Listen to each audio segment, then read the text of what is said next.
ouverture du vlog ce matin dans des conditions pas idéales. Je suis malade depuis hier.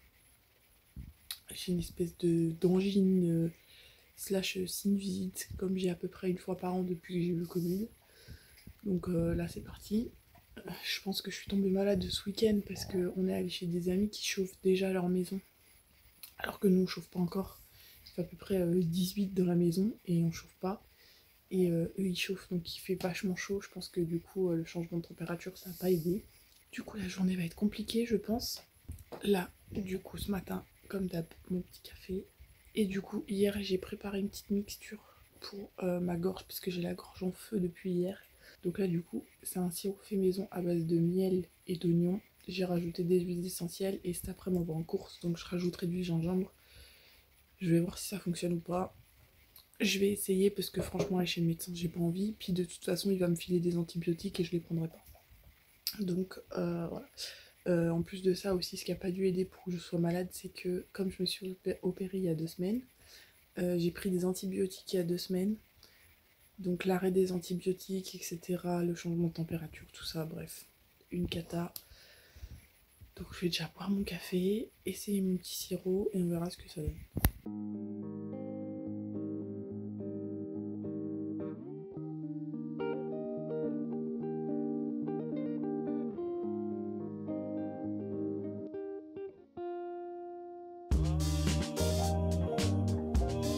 Du coup, on se retrouve aujourd'hui, on est jeudi, j'ai pas beaucoup pris la caméra cette semaine parce que en fait j'ai pas plus eu le temps que ça. Hier avant-hier j'étais quand même malade et hier on est allé faire les courses donc ça nous a pris un peu de temps. Du coup ça m'a donné une idée pour ce vlog. Ce que je vais faire c'est que je vais faire un tour avec vous de ce qu'on a plus ou moins en stock et comment du coup on gère nos stocks au quotidien ou plutôt pour le mois. Généralement on fait une fois les courses dans le mois et au pire du pire on fait une retouche au milieu du mois si on voit qu'il y a certaines choses dont on peut manquer. D'ailleurs j'en profite, si jamais vous avez un compte TikTok, n'hésitez pas à aller me suivre sur TikTok parce que là pour le mois d'octobre je me suis lancé un défi on va dire, c'est de réussir à sortir une vidéo par jour sur TikTok. Pour l'instant on est le 3, j'y arrive et la vidéo d'aujourd'hui c'était le retour de course d'hier donc ça peut toujours être intéressant de voir avec le budget etc. Et pareil, je me suis dit que ça pourrait être pas mal. Si jamais ça vous intéresse, encore une fois, il faut me le mettre en fait dans les commentaires pour que je sache exactement ce qui peut vous intéresser ou non. Que je vous explique comment nous, on gère notre budget. Personnellement, ça peut des fois donner des petites idées ou aider sur certaines choses, ça peut être pas mal aussi. Donc le budget au quotidien, que ce soit pour les courses, les animaux ou pour le reste. Donc voilà, dites-moi. Et du coup, on va faire un tour sur ce qu'on a en stock ici. Pour le coup, la vidéo, elle va être plutôt brute parce que j'ai vraiment rien rangé pour vous montrer comment c'est au quotidien. Donc ça, en gros, c'est notre stock de sec. On n'a que ça, ce qui est déjà plutôt pas mal. Du coup, en haut, on a tout ce qui est les bocaux ici. Là, généralement, c'est tout ce qui est Faritas. J'ai mis ce qu'on a acheté hier parce que j'avais pas de place sur les autres étagères. Et le reste, c'est des livres de cuisine. Donc voilà, il y a vraiment qu'une toute petite partie de nourriture. Quand on passe l'étagère du dessous, ici c'est tout ce qui était, donc tout est étiqueté pour savoir ce que c'est exactement qu'il y a dedans. On aime bien aussi avoir des pots soit en verre, soit bah voilà, avec un petit passage transparent pour voir exactement ce qu'il y a dedans, s'il y a besoin de racheter ou non. Là, c'est tout ce qui est tablette de chocolat. Ici, c'est chocolat noir et chocolat au lait, je crois. Et là, c'est tout le reste, tout ce qui va être praliné, au caramel, chocolat blanc. Ici, on a le stock de miel. Voilà, là il y a une boîte de lait concentré et tout ce qui va être, par exemple, quand on a de la pâte à tartiner, etc., ça va être rangé là, plus le sucre glace. D'ailleurs, il n'y en a plus beaucoup, il va falloir en racheter. Et ensuite, ici, on passe à tout ce qui est boîte. Encore une fois, boîte transparente, comme ça on sait exactement ce qu'il y a. Et normalement, tout est plus ou moins étiqueté. C'est-à-dire que ça, on sait que c'est les flocons, ça, on sait que c'est le riz à dessert, donc c'est pas forcément étiqueté, ça se voit directement. Pareil pour le chocolat en poudre. Ce qui reste, c'est mis derrière. Et ensuite, voilà, tout est empaqueté. Comme ça, on voit exactement ce qu'il y a. Et en plus, c'est hermétique. Donc ça évite pas mal de problèmes. Ça, c'est tout ce qui va être levure et le sucre vanillé est là. Normalement, là, on a la poudre de noisette et la poudre d'amande, mais il n'y en avait plus, donc j'ai lavé c'est derrière en sachet pour l'instant, ça reste fermé parce qu'on n'a pas besoin. Donc j'attends vraiment le moment où on a besoin d'ouvrir le sachet pour le transvaser dedans. Ça évite de l'ouvrir en avance pour rien. Ici, on va avoir tout ce qu'il y a besoin pour les desserts. Généralement, c'est pour Luc parce que moi, je fais pas trop de desserts. Donc tout ce qui va être, vous voyez, arôme de vanille. Là, il y a des petites bouteilles de rhum, je crois. Il va y avoir encore de la vanille. Derrière, il doit y avoir du coulis de chocolat et du caramel. Comme ça, tout est regroupé dans un seul truc. Puis quand il y a besoin, il y a juste à sortir le tout. Ça va très très vite. Ici, stock de sucre, stock de farine. Sachant que le stock de sucre, on en a encore beaucoup derrière. Ça va changer, je pense, à l'avenir. Ça sera directement dans des grands seaux de 5 ou 10 kilos, je pense. Parce que vraiment, ce sera plus pratique pour stocker. Et sinon, la farine, on prend en sac de 5 kilos normalement. Comme ça nous dure un petit moment. Ensuite, du coup, on redescend d'un étage. Ici, on va avoir tout ce qui est pain de mie, petits gâteaux, etc. qu'on va acheter. Ou même des bonbons quand il y en a. Donc ça, c'est entamé. C'est pas dans une boîte, mais demain, il n'y en a plus. Donc, c'est pas très grave. Tout ce qui est entamé, normalement, c'est fermé comme ça pour être sûr que ça se perde pas. Là, pareil, une petite pagnette avec tous les petits gâteaux, comme ça, si on veut farfouiller, on trouve assez rapidement. On peut remettre, par exemple, aux prochaines courses, on peut mettre les nouveaux gâteaux en dessous et les anciens au-dessus. Comme ça fait quand même un tournant, on est sûr que tout est mangé. Là, ça va être tous les trucs qui vont traîner, par exemple, de Noël, etc. Tous les petits trucs qui vont rester, c'est mis là-dedans. Normalement, il y en a qu'un, je sais pas pourquoi, il y a 2 bols. Pareil derrière, tout ce qui va être chocolat, etc. C'est stocké là. Ici, on passe à mon stock de sauce tomate. Ça, c'est plutôt moi qui en mange dans le mois quand je me fais un truc à manger vite fait l'après-midi. Généralement, il y a de la sauce tomate. Donc, il y a un petit stock toujours là. La bonbonnière qui est vide. On n'en a pas racheté ce mois-ci de bonbons. Derrière, du coup, les biscottes. Et ça, qui a rien à faire là. Ici, on va avoir le stock de tout ce qui va être épices, etc. C'est rangé là, mais en vrai, ça me va pas trop. Faudrait qu'on revoie le rangement à épices. Ici, on a les œufs. Donc là, c'était la boîte entamée et la deuxième boîte qu'il va falloir transvider. Je vous dis, j'ai rien rangé pour que vraiment ce soit brut. Là, le stock de nouilles instantanées pour les repas de la flemme. Tous nos stocks d'huile, de vinaigre, de trucs comme ça. Et ici, comme ça on voit directement ce qu'il y a. Et ici, on a un petit tourniquet pour les sauces. Comme ça, on est sûr que on voit tout et qu'on perd rien. Pareil, là, du vinaigre. Les sauces, on a un peu de tout. C'est un peu si on a la flemme ou pas la flemme. Pareil, il y a les bouillons. Parce qu'en soi, la mayo, on peut la faire nous-mêmes. C'est juste que, voilà, on prend pas le temps de le faire. Et ensuite, on passe au dernier étage. Donc ça, c'est un peu du tout et rien. Là, par exemple, il y a des algues séchées. Ça va être de la chapelure. Là, on a du maïs pour faire le popcorn. Pareil, de la chapelure dans le fond. Je crois qu'on a un chorizo ici. Encore du riz. Voilà, c'est vraiment les trucs. La maïzena dans le fond. Les trucs où on sait pas trop où caser. Tout va là-dedans. Là, pareil, tout ce qui est brioche. Hop, il y a les petites cracottes dans le fond, etc. Normalement, les biscottes sont dans cette boîte-là, mais Luc les a juste pas mises dedans, mais c'est pas grave. Ensuite, on va passer au stock de boîtes. Alors comme ça peut paraître beaucoup, mais en fait, pas tant que ça. Alors, ça, c'est 2 boîtes qui datent de l'anniversaire de Luc, il y a 15 jours. C'est le surplus des gâteaux apéro qu'on a mis en boîte pour pas les perdre, parce que sinon, une nuit à l'air libre et c'est foutu. Donc le temps qu'on les mange, ils sont en boîte. Alors là, on a un mini stock de thon, c'est-à-dire que vraiment quand on a envie ou quand on veut mettre dans quelque chose, on a au moins 2-3 boîtes d'avance. Ici, du coup, on a les salsifis. À savoir que nous, on fait nos courses à Leclerc, du coup, c'est du marque repère, et ils font, je crois, 3 tailles de boîtes, les toutes petites, les moyennes comme celle-ci, et les grandes comme celle-là. Nous, normalement, on prend les moyennes, sauf s'il n'y en a plus, parce que pour 2, c'est la quantité idéale, en fait. Du coup, on fait au plus pratique. Donc là, de salsifis, on a énormément de boîtes d'haricots rouges parce que on en mange beaucoup. À savoir que là, on n'en rachète pas pour l'instant, puisque dans un des derniers vlogs, j'ai fait avec vous du coup les conserves. Enfin, on a mis en sachet quelques haricots rouges. Donc on va essayer d'user un peu le stock du congèle et celui-ci avant de racheter des boîtes. Ensuite, là, pareil, une ligne d'épinards. Alors derrière, à première vue, on a des poires aussi pour faire les desserts. Et là, on a un petit stock d'épinards. Petit stock d'haricots verts qui se vide au fur et à mesure, puisque pareil, on a stocké des haricots verts frais du potager au congèle. Du coup, voilà, pour l'instant, on rachète pas de boîte. On fait vraiment en fonction de ce qu'on a. Et plus on peut faire au potager, moins on rachète en boîte comme ça, en fait. Logique. Là, on a un gros stock de champignons. Voilà. Là, par contre, c'est en petite boîte parce que pareil, on ouvre et en fait, ça fait la portion du repas pour nous deux. Donc, c'est parfait. Je suis pas sûre que écologiquement, ce soit terrible de prendre en petite boîte. En soi, faudrait prendre des grosses à chaque fois. Mais le problème, c'est qu'il nous en resterait trop sur les bras, en fait. Du coup, bah tant pis, on prend en petit, mais au moins, on n'a pas de perte alimentaire, même si c'est pas super écologique en soi. Là, petit stock 2 pouces de soja. Ça, on en met surtout dans les salades.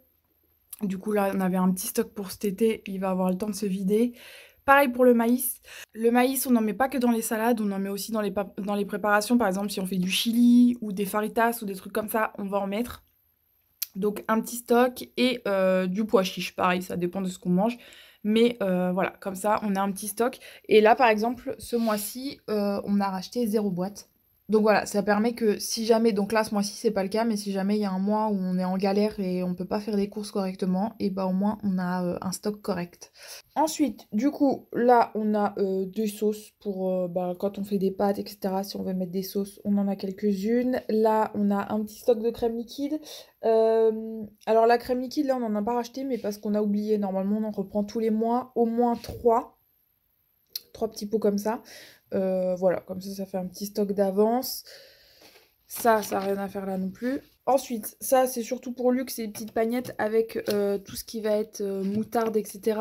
On va une fois par an à Dijon pour le neurologue et au passage on passe à la boutique du coup pour aller chercher de la moutarde. Donc tout est ici. Là on a le stock de café en rab, sinon c'est dans des pots à côté de la cafetière. Un petit stock de purée au cas où si on a besoin. C'était surtout pour moi, pour mes dents de sagesse. J'en ai pas mal mangé. Et ici, pareil, la boîte pour la semoule et pour le riz. Comme ça, on voit directement si on va manquer ou pas. Là, on a une boîte à pâtes, mais en fait, elle sert pas du tout. Il n'y a rien dedans parce que vous savez que maintenant, les pâtes, on les fait nous-mêmes. On n'en achète plus du tout. Du coup, en soi, elle sert plus à rien. Et là, normalement, on a tout ce qui est oignon. Donc la boîte, elle est pas sale, elle est juste tachée. Tout ce qui est oignon, échalote et ail. Et tout en dessous, on a du coup des pommes de terre. Donc voilà en gros le stock de sec qu'on a. Pareil, on tourne toujours, c'est-à-dire que les nouveaux produits, on les met toujours dans le fond et les anciens du coup devant pour être sûr que on consomme le plus vieux avant. Et du coup, on va juste aller faire un tour au congèle pour que vous voyez un peu ce qu'on a, même si le congèle n'est pas très plein actuellement. Bon du coup, pour faire un point sur le congèle il se trouve dans le garage et on en a un deuxième dans la vacherie. Normalement, notre congèle, c'est une colonne avec des tiroirs, ce qui est plutôt pratique pour le rangement et pour trier correctement.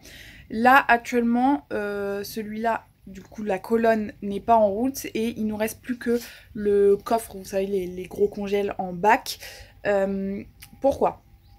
Parce qu'il fallait qu'on rachète un congèle comme celui-ci pour le jour où on va se décider enfin à faire nos propres poulets. Parce que du coup ça passera pas dans l'autre congèle et du coup on s'était dit il faudra qu'on en rachète un. Sauf qu'on a des amis qui se sont rachetés un congèle à colonne et du coup ils se débarrassaient du coffre.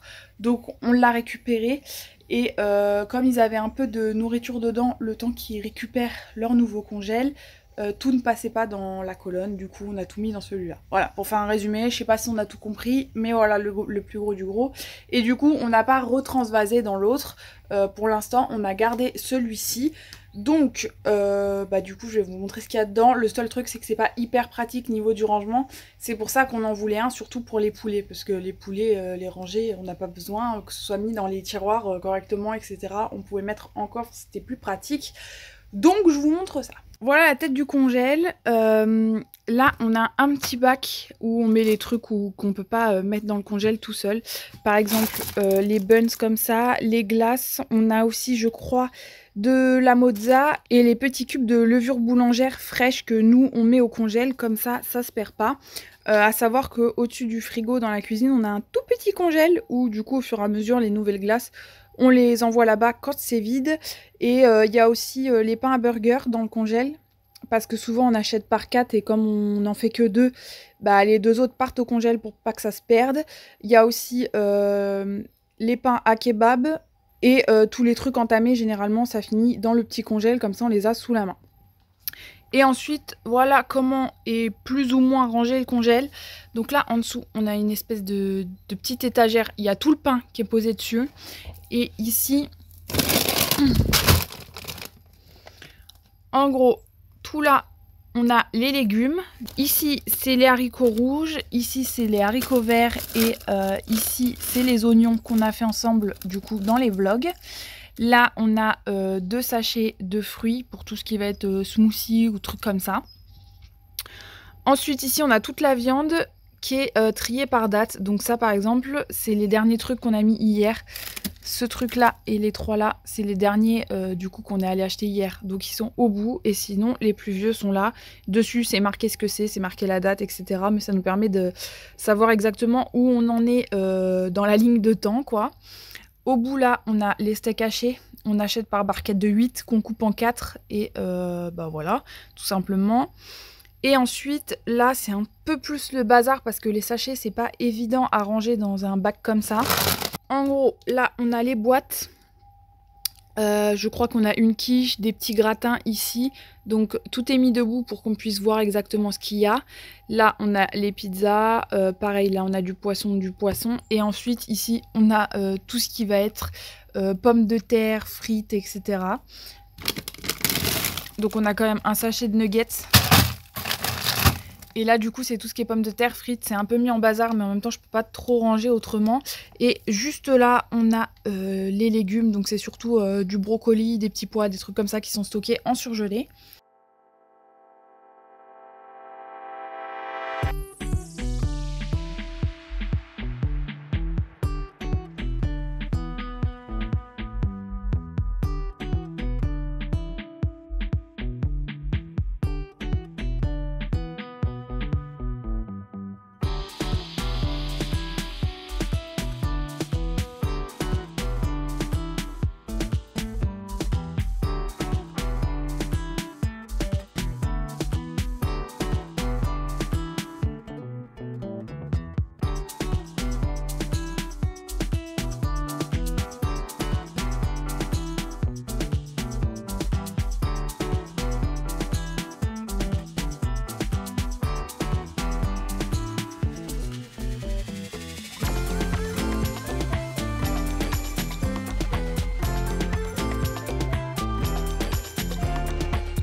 Bon du coup, aujourd'hui on est vendredi et je vous retrouve avec une tête plus qu'approximative juste pour clôturer en fait le vlog.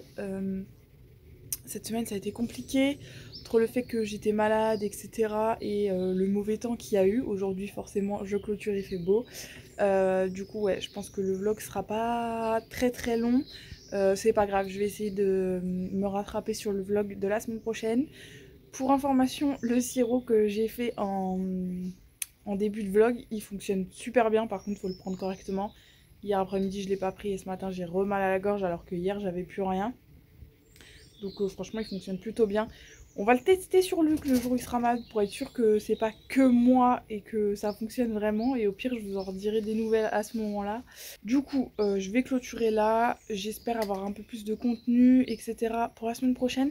N'hésitez pas à aller voir le dernier vlog. Je sais pas s'il est passé à la trappe à cause du live qui est sorti le lendemain. Ou si juste il a pas intéressé et que du coup les gens sont pas allés le regarder. Mais il a fait moins de vues en fait que les autres vlogs que d'habitude.